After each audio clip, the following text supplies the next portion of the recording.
نحمده ونصلي على رسوله الكريم اما بعد اعوذ باللہ من الشیطان الرجیم بسم اللہ الرحمن الرحیم وَلَقَدْ أَرْسَلْنَا إِلَىٰ مِّن قَبْلِكَ فَأَخَذْنَاهُمْ بِالْبَأْسَاءِ وَالضَّرَّاءِ لَعَلَّهُمْ يَتَضَرَّعُونَ وقال تبارك وتعالى ادعوا ربكم تضرعا وخفية صدق اللہ العظیم۔ ناظرین اور سامعین، السلام علیکم ورحمۃ اللہ وبرکاتہ۔ سعیدی چینل میں آپ کا خیر مقدم ہے۔ ہم ایک مرتبہ پھر آپ کی خدمت میں حاضر ہیں اور آج جمعہ کا دن ہے۔ آج جمعہ کی مناسبت سے ہماری گفتگو کا موضوع ہے سخت اور تنگ حالات اور ایام میں اللہ تعالیٰ کا اپنے بندوں کو پیغام۔ جیسے کہ ہم دیکھ رہے ہیں کہ یہ ایام ایک وبا اور لاک ڈاؤن کے ایام ہیں جو ساری انسانیت کے لیے سخت اور پریشانی اور آزمائش کے ایام ہیں۔ ایسے ایام، ایسے سخت حالات، ایسی آزمائشیں اللہ تعالیٰ دنیا میں کیوں لاتے ہیں؟ ہمارے علماء نے اور اللہ والوں نے اس کی ایک وجہ یہ بیان فرمائی ہے کہ ایسے سخت حالات اس لیے اللہ تعالیٰ لاتے ہیں تاکہ ہم بندوں کی بندگی میں اور اضافہ ہو جائے، متضرعین کے تضرع میں، گڑ گڑانے میں اور اضافہ ہو جائے، اللہ کے سامنے رونے والوں کے رونے میں اور اضافہ ہو جائے،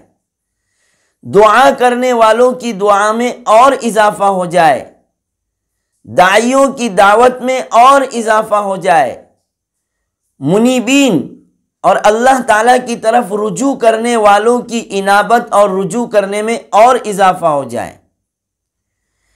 لیکن ان سب اعمال میں اور ان سب اچھے کاموں میں اضافہ اس وقت ہوتا ہے جب کہ اللہ تعالیٰ کو ہمارے ماضی اور ہمارے گزرے ہوئے وقت کی کوئی ادا اور کوئی عمل پسند آ جائے۔ فار ایگزامپل، مثال کے طور پر ہم سمجھ سکتے ہیں کہ اگر کسی بندے نے فجر کی نماز بڑے اہتمام سے خشوع خضوع کے ساتھ ادا کیا تو اللہ تعالیٰ اس کی برکت سے مزید اس بندے کو ظہر کی نماز میں بھی توفیق عطا فرما دیتے ہیں، اس لیے کہ اس کی فجر کی نماز اور فجر کی عبادت اللہ تعالیٰ کو پسند آئی تھی۔ تو بہرحال اس مقصد کے لیے اللہ تعالیٰ ایسے حالات دنیا میں بھیجتے ہیں، لہذا یہ سخت حالات اور یہ آزمائش کے دن ہمیں مایوس ہونے کی ضرورت نہیں ہے، بلکہ ان ایام اور ان حالات میں مزید ہمارے لیے بشارت اور خوشی ہے کہ اللہ تعالیٰ ایسے ایام اور ایسے حالات میں ہمیں جھنجھوڑنا چاہتے ہیں اور ہمیں جھنجھوڑ کر، ہمیں احساس دلا کر اپنی طرف بلانا چاہتے ہیں۔ اسی کو اللہ پاک نے قرآن پاک میں فرمایا، جو آیت پاک خطبے میں پڑھی گئی کہ لعلہم یتضرعون، تاکہ لوگ رجوع کرے، اللہ کی طرف گڑ گڑائے اور اللہ تعالیٰ کی طرف گڑ گڑا کر اللہ تعالیٰ سے مانگے۔ تو اللہ تعالیٰ ہمیں احساس دلانا چاہتے ہیں، ہمیں جھنجھوڑنا چاہتے ہیں کہ اے میرے بندو، تم نے اب تک صحیح سے رویا نہیں تھا، اب تم رو اور میرے سامنے گڑ گڑاؤ۔ اے میرے بندو، تم نے اب تک صحیح ڈھنگ سے میری عبادت نہیں کیا تھا، تو ان حالات میں تم میری عبادت کرو۔ اے میرے بندو، تم نے اب تک صحیح ڈھنگ سے میرے سامنے دعا نہیں کیا تھا، اس لیے تم اچھے سے میرے سامنے دعا کر لو اور ان حالات میں مجھ سے مانگ لو۔ اے میرے بندو، تم نے میرے راستے میں صحیح ڈھنگ سے مال خرچ نہیں کیا تھا، تو ان حالات میں تم میرے راستے میں میرے بندوں پر اور دنیا کے انسانوں پر اپنا مال خرچ کرو۔ اللہ تعالیٰ دیکھنا چاہتے ہیں کہ کون کتنا اللہ کی طرف رجوع کرتا ہے، اللہ سے مانگتا ہے، اللہ کے راستے میں اپنا مال خرچ کرتا ہے، بلکہ علماء نے فرمایا ہے کہ اللہ تعالی ہمارے اعمال فرشتوں کو دکھانا چاہتے ہیں کہ اے فرشتوں، میرے بندوں کے بارے میں جن کے بارے میں تم یہ کہتے تھے کہ اتجعل فیہا من یفسد فیہا ویسفک الدماء، کہ اے اللہ تعالیٰ آپ ان انسانوں کو دنیا میں بھیجیں گے تو یہ انسان دنیا میں جا کر فساد کرے گا، جھگڑے کرے گا، آپ کی نافرمانی کرے گا، ان انسانوں کو آپ دنیا میں کیوں بھیج رہے ہیں؟ فرشتے کہتے ہیں کہ اے اللہ آپ کی عبادت کے لیے تو ہم کافی ہے۔ تو اللہ تعالیٰ ان فرشتوں کو دکھاتے ہیں اور فخر کرتے ہیں فرشتوں پر۔ حدیث پاک میں وہ الفاظ موجود ہیں۔ تو بہرحال اللہ تعالیٰ ایسے سخت حالات میں ہمیں اپنی طرف بلانا چاہتے ہیں، ہمیں اپنی عبادت کی طرف بلانا چاہتے ہیں، ہمیں احساس دلانا چاہتے ہیں۔ اس لیے ایسے حالات میں ہمیں اللہ کی ذات سے مایوس ہونے کی ضرورت نہیں ہے۔ اسی لیے ہم نے دیکھا کہ یہ جو حالات چلے، پریشانی کے، سختی کے، آزمائش کے، تو کتنے بندے ایسے ہیں جنہوں نے ایسے ایام میں اور لاک ڈاؤن کے دنوں میں اپنا مال اللہ کے راستے میں خرچ کیا، غریبوں کی مدد کیا، گھر گھر اللہ کی عبادت ہوئی، نمازیں پڑھی گئی، تلاوت ہوئی۔ تو یہ سب چیزیں ان ایام میں ہم نے دیکھا، اور یہی اللہ تعالیٰ کا مقصد ہے۔ اس لیے ہمارے علماء فرماتے ہیں کہ ان ایام سے اور ان سخت دنوں سے اور ان آزمائش کی گھڑیوں سے ہمیں یہ پیغام اللہ تعالیٰ دینا چاہتے ہیں اور ہمیں یہ بتلانا چاہتے ہیں کہ جب اے بندو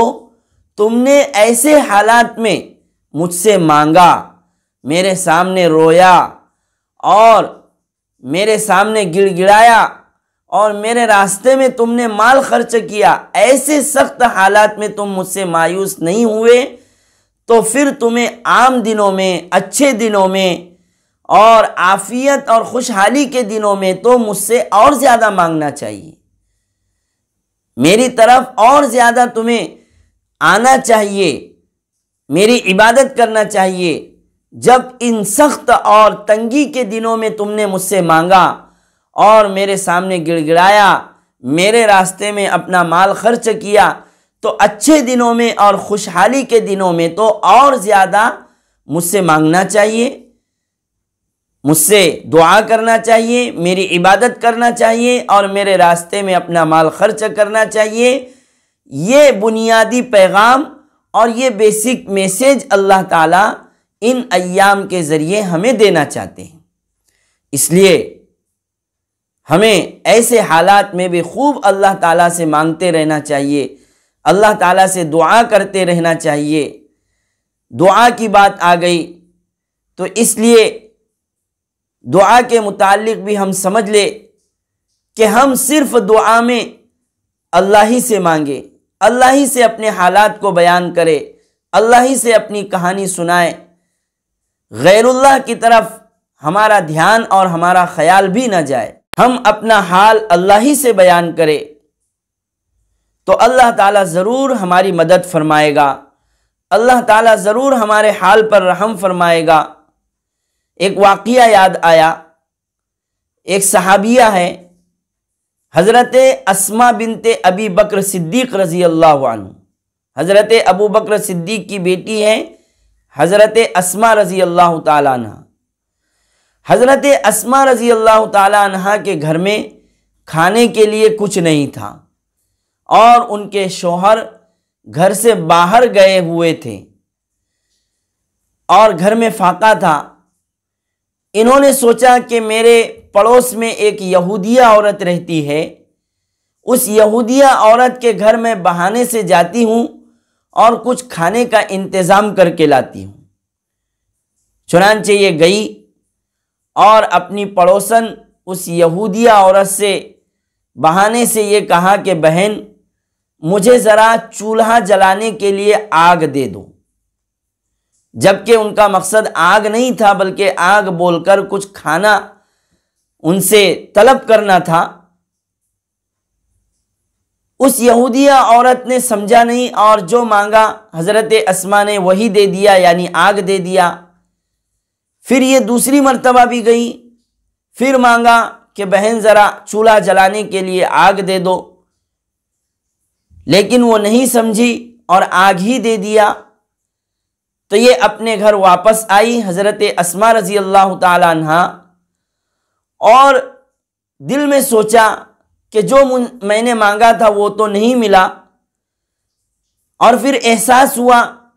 کہ مجھے تو پہلے اللہ سے مانگنا چاہیے تھا،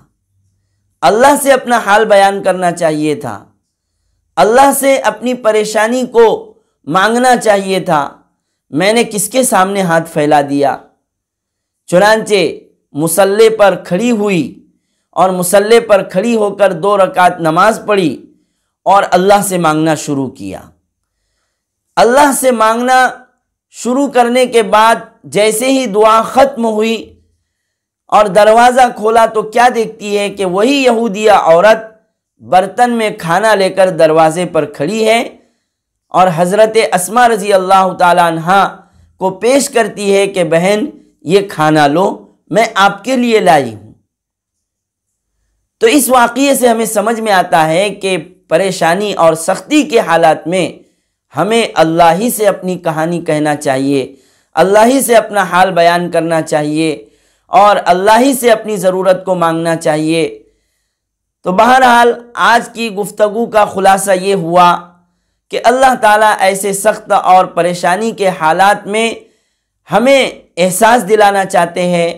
ہمیں جھنجھوڑنا چاہتے ہیں، ہمیں اپنی طرف بلانا چاہتے ہیں اور بلا کر ہمیں دینا چاہتے ہیں، اور یہ بتلانا چاہتے ہیں کہ جب تم ایسے حالات میں بھی مجھ سے مانگو گے اور ایسے حالات میں بھی تم میرے سامنے ہاتھ پھیلاؤ گے تو پھر میں تمہاری ضرورت کو پورا کروں گا۔ اللہ تعالی ہمیں